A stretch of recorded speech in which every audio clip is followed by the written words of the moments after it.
आप सबसे पहले एक म्यूचुअल फंड स्कीम्स को सेलेक्ट करते हो या फिर चूज करते हो जिसमें आपको इन्वेस्टमेंट करनी है। देन आप एक अमाउंट डिसाइड करते हो जितनी अमाउंट आपको इन्वेस्ट करनी है उस कंपनी में। आप मंथली और quarterly investment back to our channel. Today we have exciting topic to discuss SIP or systematic investment plan.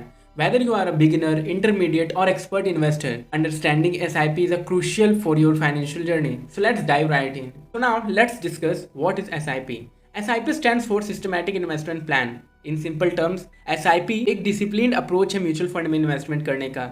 SIP allow you to invest small regular amount at fixed interval. So basically SIP ये करती है कि आप कोई भी amount जो आप invest करना चाहते हैं वो आप किसी AMC कंपनी को देते हैं या फिर म्यूचुअल फंड को देते हैं और वो जाके अलग अलग स्टॉक्स अलग अलग जगह पे इन्वेस्ट करती है ताकि आपको हाई रिटर्न दे पाए। So that is simple SIP। Now let's discuss how does SIP works. The working of SIP is quite straight forward. आप सबसे पहले एक म्यूचुअल फंड स्कीम्स को सेलेक्ट करते हो या फिर चूज करते हो जिसमें आपको इन्वेस्टमेंट करनी है। देन आप एक अमाउंट डिसाइड करते हो जितनी अमाउंट आपको इन्वेस्ट करनी है उस कंपनी में। आप मंथली और क्वार्टरली इन्वेस्टमेंट कर सकते हो। देन आप एक स्पेसिफिक डेट डिसाइड करते हो जिस दिन आपको SIP करनी है एंड देन ऑटोमेटिकली आपके बैंक अकाउंट से वो अमाउंट जो कि आप इन्वेस्ट कर रहे हो वो डेबिट हो जाता है उस म्यूचुअल फंड स्कीम्स में एंड देन वो म्यूचुअल फंड फर्दर वो इन्वेस्ट करती है आपके पैसे ताकि आपको रिटर्न मिल पाए। सो this is how SIP works. Now let's explore some incredible benefits of SIP. First, rupee cost averaging. देखो यार, जब मार्केट डाउन होता है तो आप ज़्यादा यूनिट बाय करते हो और जब मार्केट अप होता है तो आप कम यूनिट बाय करते हो।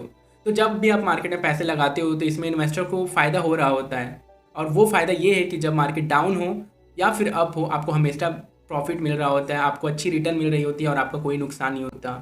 Second, power of compounding. Compounding is the 8th wonder of the universe.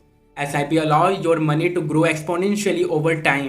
Compounding एक 8वां अजूबा है दुनिया का। इस पर मैं एक सेपरेट वीडियो लेते आऊँगा ताकि आपको पावर ऑफ SIP पता चले, पावर ऑफ कंपाउंडिंग पता चले कि कंपाउंडिंग क्या कर सकता है। So the simple rule of compounding is the longer you stay invested the greater your return. So this is the simple concept of compounding. जितने लंबे समय तक आप इन्वेस्ट करोगे उतना ही ज़्यादा आपको रिटर्न मिलेगा। Third, disciplined investing.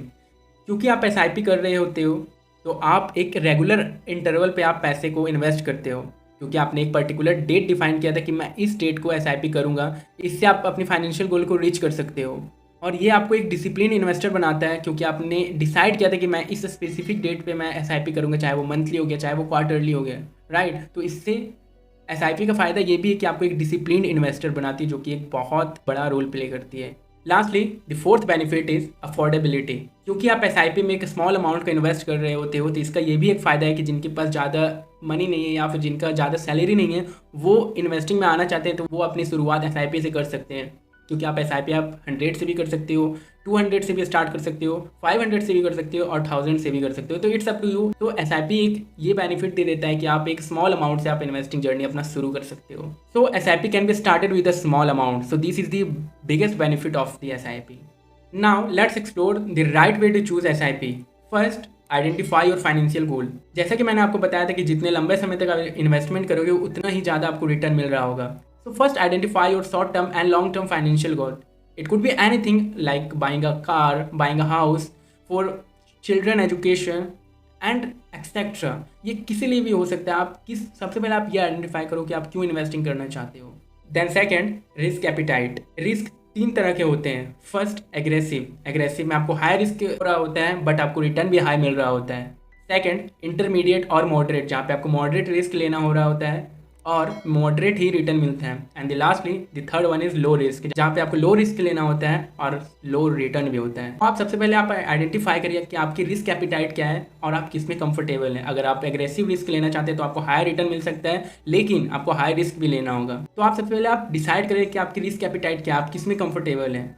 Lastly the third one is fund performance. आप किसी भी म्यूचुअल फंड स्कीम में अगर पैसे लगा रहे हो तो उसकी परफॉर्मेंस देखो, उसकी हिस्ट्री चेक करो कि वो कैसे परफॉर्म कर रही थी पिछले 5 सालों में, पिछले 10 सालों में। वो एक मिनिमम रिटर्न तो दे रही थी कि नहीं, ताकि आपका पैसा डूबे ना और आपको रिटर्न मिले, एटलीस्ट मिनिमम रिटर्न तो मिले, राइट। तो आप जिस भी कंपनी में जिस भी म्यूचुअल फंड स्कीम में पैसे लगा रहे हो उसकी हिस्ट्री को चेक करो और ये देखो क्या वो मिनिमम रिटर्न दे रही है आपको।